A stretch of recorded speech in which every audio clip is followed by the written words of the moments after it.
What's going on, guys? Nathan here, bringing you a Team Fortress 2 gameplay commentary, and in this video we will be talking about the Big Earner. And to me, this knife for Spy is very, very good, if not the best according to my playstyle. I will not say that it's the best knife overall, being, you know, other knives complement certain playstyles, and playstyles differentiate a lot. However, this knife is very, very good, and I am just a huge fan of it. So, for those of you who don't know, the stats on the Big Earner is that you get plus 30% cloak on kill, which is basically a third, but a little bit less than a third. I'm not sure if Valve intended that on purpose so that you can't just get 3 backstabs and have full cloak. So the con to the plus 30% cloak on kill is that you have minus 25 max health on wear, and you'll see that in this video how at full health I will have 100 health.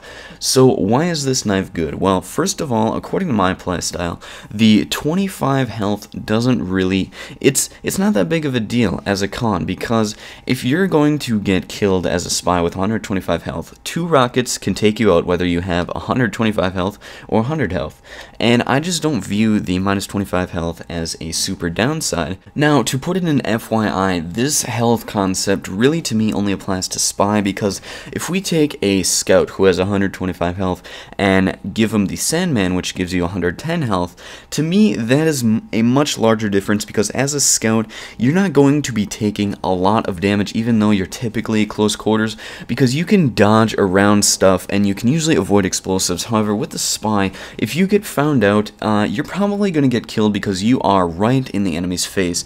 You cannot dodge the explosives like the Scout because you don't have a double jump or super speed.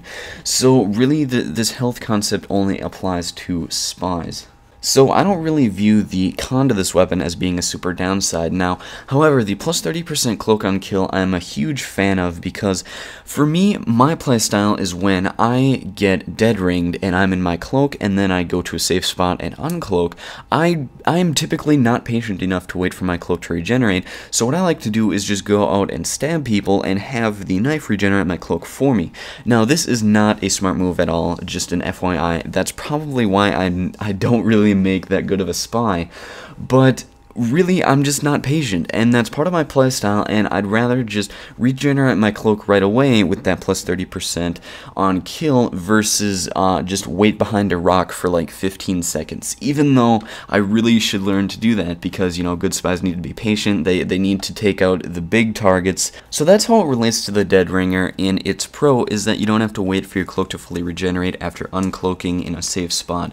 So really, actually, this knife complements the other cloaks more than the Dead Ringer, being the Invisawatch and the Cloak and Dagger. Probably not the Cloak and Dagger as much, because you just get so small of cloak with that watch that really 30% isn't that much of cloak. You can regenerate that in like 3 seconds. But I would say for the Invisawatch, I mean, this knife would even complement that. So if you're an Invisawatch default Spy cloak user, then I would definitely suggest this, because you have a lot of cloak to spend in that, and I would definitely, like, 30% of that is quite a bit, and you could probably regenerate that in like 7 seconds or something like that. I don't know, I don't know the exact numbers, but you just gain more cloak with the Invisawatch than you do the Cloak and Dagger when you use this knife, so I would definitely think that it would complement the default cloak more than anything else. However, this knife also complements the Dead Ringer just like the kunai does, and that is with the reduced health. So if you take the kunai, for example, you only have 60 health. That means that you should always have your Dead Ringer out, because the Dead Ringer stops 90% of damage incoming when you're cloaked. The same concept applies to the Big Earner, it's just that you have 40 more health to spend on getting hit, and really the reduced health complements the Dead Ringer, because the Dead Ringer reduces damage while cloaked. So I would say it complements the Invisawatch the most, and then probably the Dead Ringer, and then the Cloak and Dagger is just kind of out there. And that will wrap up this video, guys. Thank you all for watching. That's just kind of my argument on why the Big Earner is a really good knife for Spy, and it's personally my favorite. So if you enjoyed the video, please leave a rating. I always appreciate that. And if you're new around here, feel free to subscribe for more Team Fortress 2. I know I'm putting out a lot of Borderlands 2 footage right now.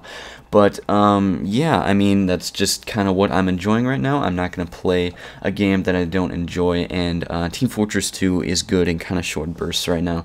So that's just kind of what's going on, and hopefully I'll see you in the next video. Peace out. Later.